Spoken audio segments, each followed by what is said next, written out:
Hello everybody and welcome to the Cyclical Investors Club YouTube channel. My name is Corey Kramer and today we're going to be analyzing HP stock, ticker HPQ. This one came in by request in the comments section of one of my other videos. If you have a stock you would like me to analyze on the channel, just drop it down in the comments. I'll get it on the whiteboard behind me. We're building up quite a list here. And if it's a stock that's in the S&P 500, I post those on YouTube for free. The rest I post on Patreon and in the full Cyclical Investors Club service. The Patreon is $5 a month, and if you join there, you get a big discount to the full Cyclical Investors Club service on Seeking Alpha if you ever decide to join there. Those links will be down in the description. Also, I had a video that I released a few days ago where I analyzed 50 stocks really quickly using the fast graphs. Here you'll see me use today, and I had a bunch of questions about fast graphs and what I thought about it and how to get it. So, and I've used it for about 5 or 6 years now. And so since I use it every day and I had so many inquiries, I reached out to them, and we should have an affiliate link down in the bottom of my videos from now on, and a code for 25% off if anybody decides to get the fast graph subscription. So that was cool of them, and it will help out the channel a little bit too, since I get a little bit of commission for people that come through that link. All right, as always, this isn't individual investing advice. This is just how I analyze stocks, and HP is going to be a tricky one, and the reason is they had a split. They split off part of their business a few years ago. I can't remember exactly which years it was.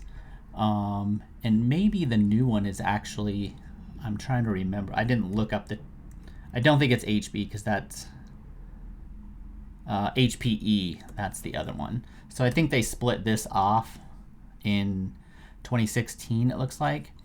So these historical earnings aren't, what was this one? HPQ.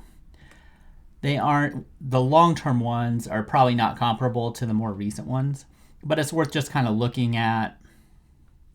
Leading into the Great Recession, price and earnings were following this trend here, right at the kind of typical 15 PE that you would expect as kind of the standard long-term number. But then after the Great Recession, things really kind of got rough for these guys. They started trading at a lot lower PE. You can see earnings per share peaked here and then had a very long trough period. And it was right in the bottom of this trough when they kind of split the businesses up. And so that leads us into kind of where we are today. So usually businesses do that when things have slowed down and they're trying to find ways to either kind of trim off part of a business that's slowing another part of the business down, or sometimes they say so they can be more focused or whatever. Usually it's just because they aren't growing anymore, so they're just trying to find some way to grow again, even if it's only part of the business. So it looked like from looking at the other ticker that happened in 2016, I couldn't remember which year it was. And so we're left with this period where we don't really have a true recession data unless we count the COVID thing, which I don't really, for the stock. But we do see a bump in earnings from the COVID stimulus and now the decline. So I wouldn't read too much into this decline that they had this past year in earnings. That's pretty normal because they had this giant, call it 75% bump over 2 years.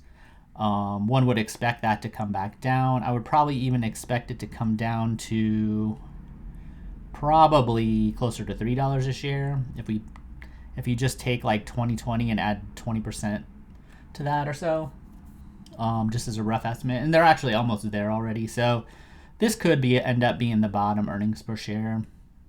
It depends on how strong or weak the economy is, probably. Now, what's usually people ask me about stocks when the PEs are really low.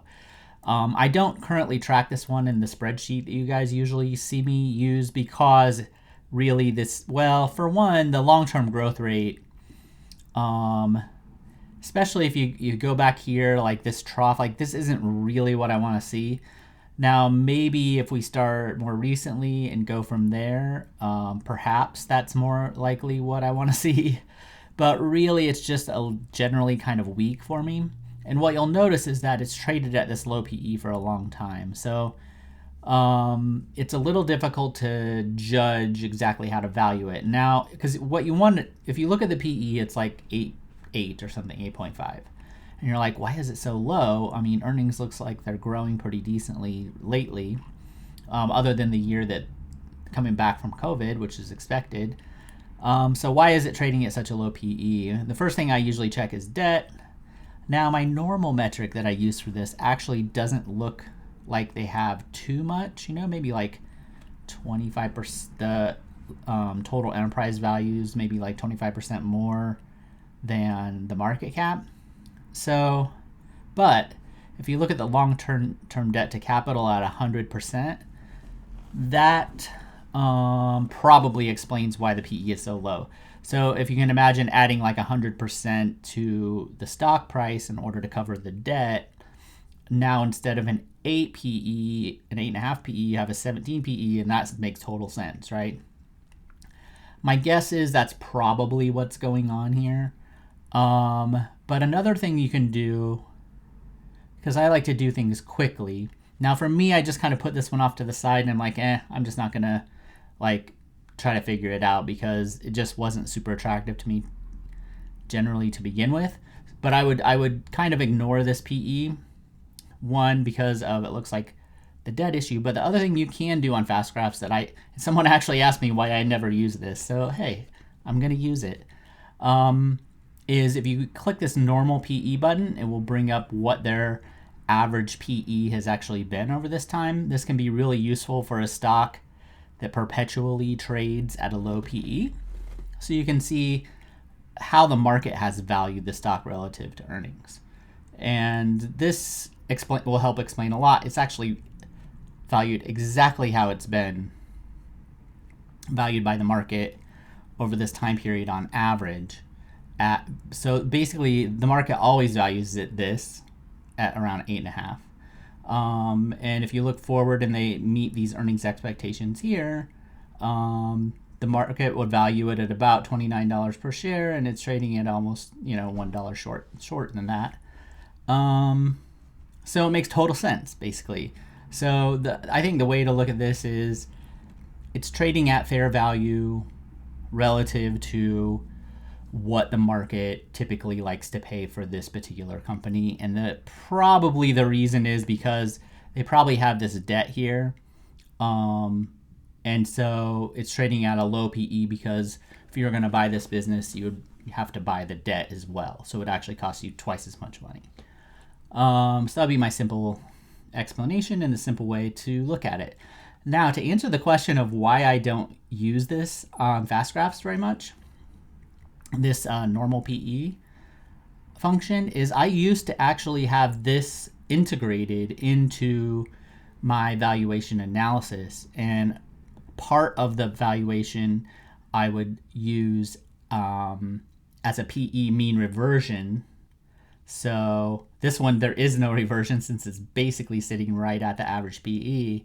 So part of my valuation used to be based on a PE mean reversion, but basically what happened was interest rates went up for the first time in like a long time, and there's a potential that they could stay pretty high relative to what we've had since 2008, and that could permanently create a lower valuation from the market. So that if you were trying to take an average PE since 2008, that could be artificially high expectation to expect a stock to revert to that old PE.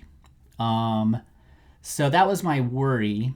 And then I also didn't use to control for debt at all, because interest rates were zero when I first started doing this style of analysis. So it wasn't really too big of a deal if a company had debt, unless it was like crazy high. And then usually, just like with this stock, the market would have taken that into account. And so the PE mean reversion was a roundabout way of including that into. So basically, I was letting the market do the work for me on the debt front. So what I did was I got rid of the PE mean reversion because I wasn't sure I could trust it if interest rates stay higher for longer. And then because I didn't have that kind of cheating mechanism of using the market, I had to go and kind of figure out a quick way to adjust for some of the debt and stuff myself, which is what you usually see me do. And then this was kind of a weird one where it didn't really capture it all, but you definitely could see it. I mean, whenever you see a PE that's 8, you want to do some investigating to figure out what's going on. The market's just not ever going to be like super dumb. Like, well, sometimes they can be, but you should be able to identify why. And normally it's not going to be this long running thing where, you know, I just go randomly back here and it's right in that same PE range, right? So there's a reason why the Wall Street is like valuing the stock at this PE. And you should always be suspicious and try to figure it out. Almost always there's a reason. The reason that you want to find is, so if you look at like the normal stuff, and you're not seeing anything that kind of jumps out, like usually it's debt or cyclicality, then you can, well, I forgot what I was going to say, but you can do a little bit more investigating and just try to figure out, okay, I actually remember what I was going to say. So what you want to see happen if you have something that looks cheap and you can't figure out what it is if you can identify that Wall Street is looking at something short term. Maybe in this case, you have earnings fell year over year 20%. And the stock price fell more than that. I think it probably fell about the same in this case. Yeah, roughly the same. But if the stock price fell 50%, and earnings only fell 20, and you kind of looked at this and you extrapolated it out. I've actually done this with a few stocks, and you're like, well, if this COVID thing didn't really happen, they would probably still make what I say earlier, like $3 a share. So let's say the stock was down 50%, and you're like, well, they'll probably stop falling. Earnings growth will stop falling at $3, but the market had it priced like it was going to fall to $2. That's when you could come in and buy, because you would assume when things normalize, you just look a little longer term, 2 or 3 years down the road, the short term anticipation of these really bad earnings, which could actually happen and just bounce back really fast, that's when you can actually find the deals without taking on like extra risk. You're really just looking forward at a longer time frame. So that would be the situation where you could, like where Wall Street does, it's not that they're wrong, they're just really short-term focused. And so you want them selling off the short term, you look forward a few years, and if they get it overdone, this one doesn't look overdone to me. Another quick way to do it is you could look back to like these highs. So you figure if they weren't growing like too awfully fast, a little bit of inflation, and this was near a peak, you know, you would expect it to be a little higher, and it is. It's like what, 30% higher or something. Okay, that's pretty much what you'd expect. It's probably like fairly valued. On the other hand, if there wasn't really any reason and it fell down to these levels, kind of during the panic, now things get a little bit more interesting, right?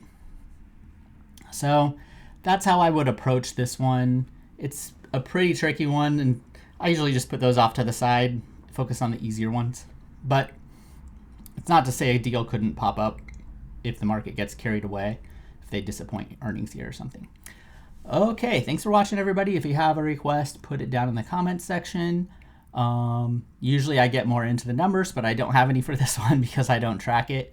But hopefully that little trick with the normal PE will come in handy at some point for you in the future, even though I don't use it on a regular basis anymore. If you enjoyed this, hit the subscribe button, and I'll see everybody later. Bye.